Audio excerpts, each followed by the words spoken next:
This is the fourth time I've done this video, because the handful of videos before it had all been filmed in this room, my living room, and it was getting a bit tedious to make them. I imagine it was tedious to watch as well, so I did try and go outside, but didn't go to plan.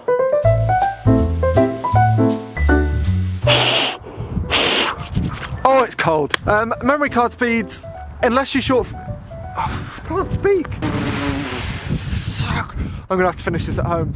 I mean, it was freezing, so last night I decided to have another go, and I forgot to turn my mic on. And then I tried again, but my camera was in auto white balance. Both rookie errors, but you know what they say, fourth time lucky. If you can hear a tapping outside, it's raining really hard.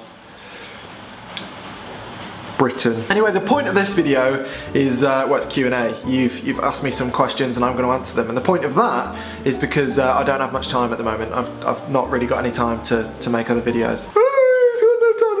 So yeah, in my last couple of videos I've been moaning about the fact I'm super busy, and I shouldn't moan really, but I'm looking forward to a time, hopefully in a couple of weeks, when I can start dedicating much more time into videos and hopefully make them more interesting than me sitting in front of a camera for however long and answering your questions. Anyway, for the time being, here goes. I should also say that these questions I've sort of made up myself. Well, no, people have asked me questions, but a lot of them have been sort of similar, so I've amalgamated them, good word, into like master questions that sort of cover the whole topic. Hopefully that way the answers are more useful than if I'd sat for hours answering each individual very similar question.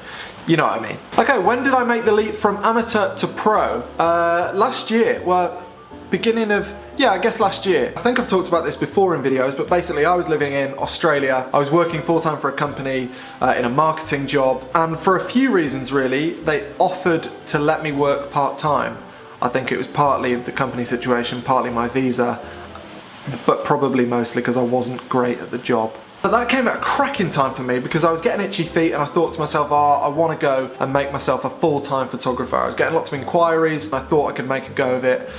And so going part-time to me seemed to be the best of both worlds, because I could keep a standard monthly paycheck but also spend time working as a professional, and that was a big thing for me, because I'd heard from numerous people that when you take your passion and turn it from a hobby into a job, sometimes you can lose some of the passion, because you know you've got the added pressure of having to put food on the table, and you can't just stop when it's not fun. You know, back when it was a hobby and I'd be editing for 6 hours, if I stopped enjoying it, I'd stop, as you would do really. Like, if the only reason you're doing something is for fun and it stops being fun, then you stop doing it because it's, yeah. So a couple of days a week on photography while still having a paycheck was really, really good for me, because it enabled me to work. I've just said all this. Anyway, start of this year, I got back from Australia and I've been working on it full-time ever since. And I would say that the advice people gave me about going full-time because you can lose some of your passion was absolutely right for me. Anyway, I've found that to be completely the case. I definitely don't love photography anywhere near as much as I did when it was just a hobby.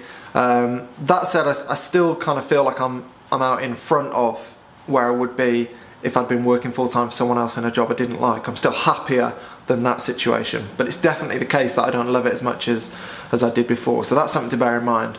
So if you're thinking of doing the same, which based on some of your questions you are, I would say that it's best, if possible, to find a situation where you can kind of dip your toe in, rather than going kind of all your eggs in one basket, handing your notice in and just going and swearing at your boss for half an hour because you don't like your job.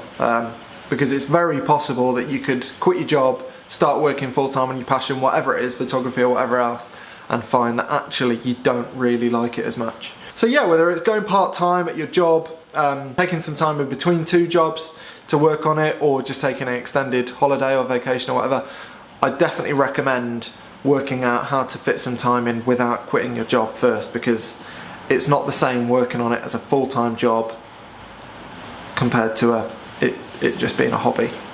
I've got no idea whether that was a clear answer or not. What version of Lightroom do you use? I assume that's referring to the new Lightroom CC and the Lightroom Classic. To be honest, I haven't really had time to play with the new one, so I'm Lightroom Classic. I guess if it's not broke, don't fix it. But hopefully in the new year I'll have a chance to look at the new one, maybe even make a video about it or something. That'd be fun. Merch, I've just put in this Now, there are a few people asking me about merchandise. I only found out what merch meant a couple of months ago. I can't really imagine my name on like hoodies and t-shirts and stuff. I can never really imagine being comfortable with that. Whether I find some other way to do merch or some sort of slogan, or then I would definitely consider it, because it seems like a good way to pay for more videos. So I guess in the future maybe, but I can't ever imagine it just having my name or something. That'd be weird. I've seen lots of images you've created, but only a few of them are available as prints.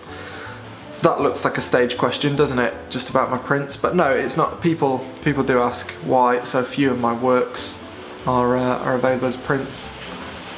Ooh, that rain's coming down now. Basically, long story short, if you see one of my images on Instagram or one of the social networks or just floating around the internet, and it's not available as a print, it's likely to be for a few reasons. One, I'm not over the moon about it. Two, I've had to use assets that aren't mine, stock images or other people's images, because I haven't been able to get them myself, or it's not been worth my time if I've just been playing around for a little Instagram post or something. And three, they're not good enough resolution. So all of the stuff that you see on my site for sale is stuff that I'm immensely proud of, and I'm more than happy to sell and put my name to and sign. The work that isn't available for sale, for some reason, I'm not happy to put my name to and sign. Yeah. Is photography my only source of income? Yes. Sometimes my granddad still sends me vouchers at Christmas. What made you start doing YouTube videos? Good question. I got into photography because I found it was a good creative outlet. I can't really draw or paint or sing or anything like that, but I've always felt like a creative person, and I thought that photography could be an outlet that enabled me to use my creativity.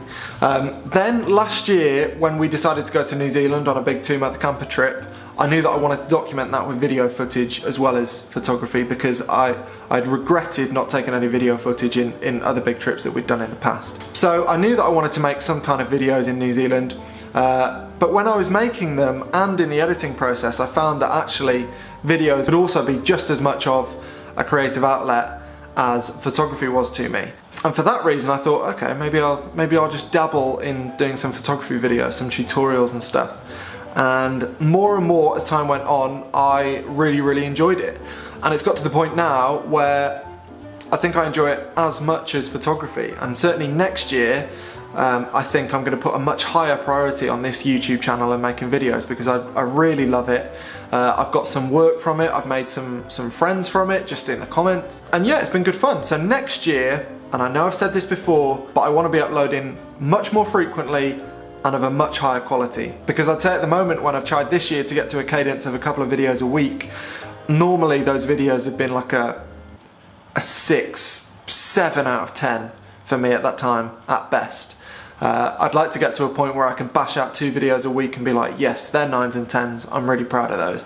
And I've never got to that this year, so that's definitely the aim for next year. Also on that note, we've just passed 15,000 subscribers, which is unbelievable. So I've either got to thank 15,000 of you or my mum for signing up for Google accounts 15,000 times. I know which one of those is more likely as well.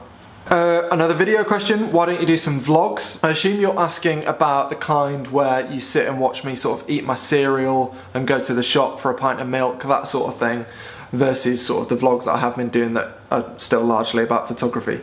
It's a good question. I think I would like to do it in future. I think where I see this channel go in the future is not being 100% about photography. As much as I love photography, I think if this channel was exclusively about photography, it might get a bit boring. So maybe in the future I see this being like 70% loosely about photography and 30% about other stuff, travel, bits and pieces. So yeah, next year I think I would like to focus more on just life stuff as well as the photography. But because this has been my first full year as a full-time photographer, I haven't really been saying no to that many jobs. I've probably completed on maybe 80% of the inquiries that I've had for work, which has meant that I haven't had a huge amount of time to do anything interesting outside of sitting at a desk editing. So next year, hopefully I can be a bit more choosy and end up doing more interesting things with my days and videoing it. It's slowing down now. Best investment for a photographer other than cameras, lenses and tripods. I'd say different things for different kinds of photographer. If you're like an aspiring portrait photographer, I'd say focus on lighting and studio equipment. Spend your money on familiarizing yourself with all kinds of different equipment. If you're a landscape photographer, I'd say a camper van or filters or something.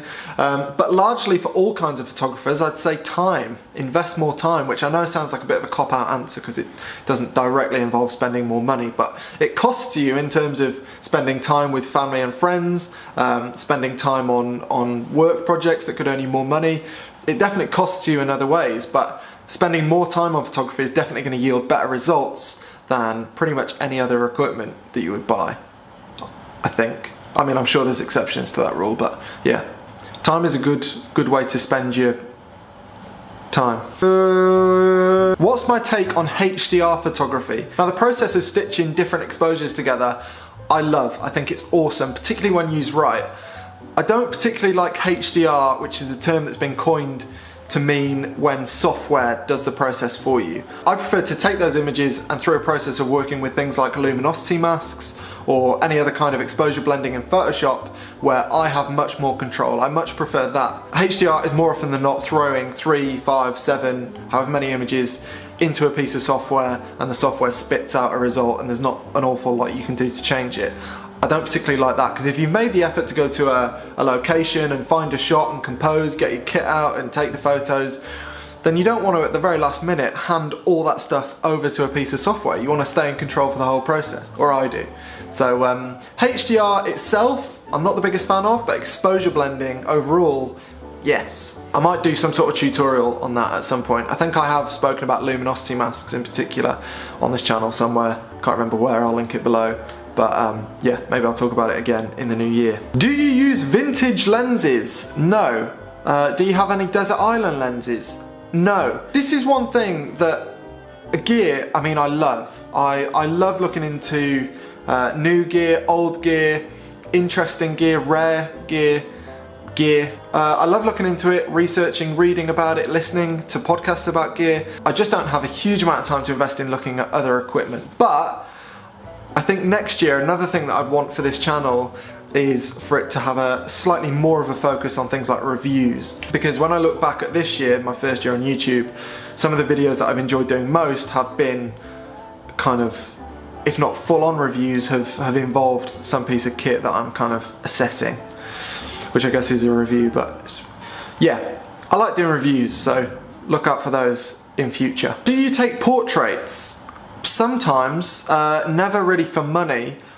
To tell you the truth, I'm not great at taking photos of people, mostly because I don't enjoy taking pictures of people. I don't really get a huge amount from it, and don't get me wrong, I think there's a ginormous amount of skill in taking incredible pictures of people. I just don't have the interest to get to that level. Don't know why, I've searched for that answer for a long time, but yeah, I don't know. 35mm or 50mm? 35mm, definitely. For compositing, 35mm tends to work best for me, and that's because you have lots more room to drop objects into a frame and still keep perspective of a background, still sort of keep an overall, what am I trying to say here? Gives you a wider scene, and I think I just prefer that, and it's better for composites because when you're sort of dropping things into an image, you can still see more of the background, which helps tell the story more. I'm gonna have to think about that answer. Someone's got Frosty the Snowman blaring out. You hear it? But yeah, 35mm definitely, for reasons I can't really explain properly. When are you getting a boosted board? Never. I'd be dead within a week. I'm not joking. Were you drunk in your last video? No, believe it or not. You should see me drunk. Memory card speeds, what's the big deal, and should I upgrade to faster cards? Largely no. Unless you shoot a lot of 4K stuff or a lot of sports stills and you're needing to write an awful lot of data to a card very quickly, I don't think it's important that you have the fastest cards. I think your money could be spent better elsewhere. So if you don't shoot 4K or sports or wildlife, I'd say just get standard speed cards and spend your money on something else. And finally, are you going to do any more Photoshop tutorials? Good question. I was speaking about reviews before and how I've enjoyed doing reviews probably the most of any kind of video that I've made to date. Photoshop tutorials I've definitely enjoyed the least. Can't really put my finger on why. I think they're a bit fiddly and sometimes they take a bit longer to make than they should. Probably all down to me, to be honest. But yeah, I've definitely enjoyed making Photoshop tutorials the least, and also they've been viewed by the least amount of people. I think they're less relevant to my audience, and I think less people are interested in Photoshop tutorials than other kinds of videos that I've done. So there are two ways of looking at it. I could work out how to make those quicker to make and do more of them, or I could look into how to bash out, say, like a 3 or 4 hour course on everything from how to open Photoshop to how to come up with a really good composite, and then charge for it, because that would be a bit of a faff to make, and I don't think it would be of interest to that many people. So I couldn't really justify making it for YouTube because not enough people would watch it, so I'd have to charge for it. If I did that, how much do you think that's worth? If that's of interest to you, is that something you'd pay $20 for? Is it worth $100? Is it worth $200? I don't really know what I would charge for that. So yeah, I could do with your help. And don't just say $1, because if you say $1, I'm not going to do it, because I'm definitely not going to get thousands of downloads on it. So yeah, let me know what you think. And that'll do for questions for the time being. I hope, and I've said this before, but I hope the next video will be much more interesting than me sitting on a sofa answering questions. As I said, next year, because we've got to 15,000 subscribers, thanks Mum, and because I'm really enjoying making YouTube videos, next year this is going to be a much bigger priority for me, and I'm going to spend much more time on video. So hopefully that means that I'll be uploading more, and I'll be uploading better videos. We'll see. But for the time being, thank you very much for watching. I'll see you at some point in the future. I don't know when it'll be, because as I say, I'm busy. But next year, it's gonna be big. Thanks for watching.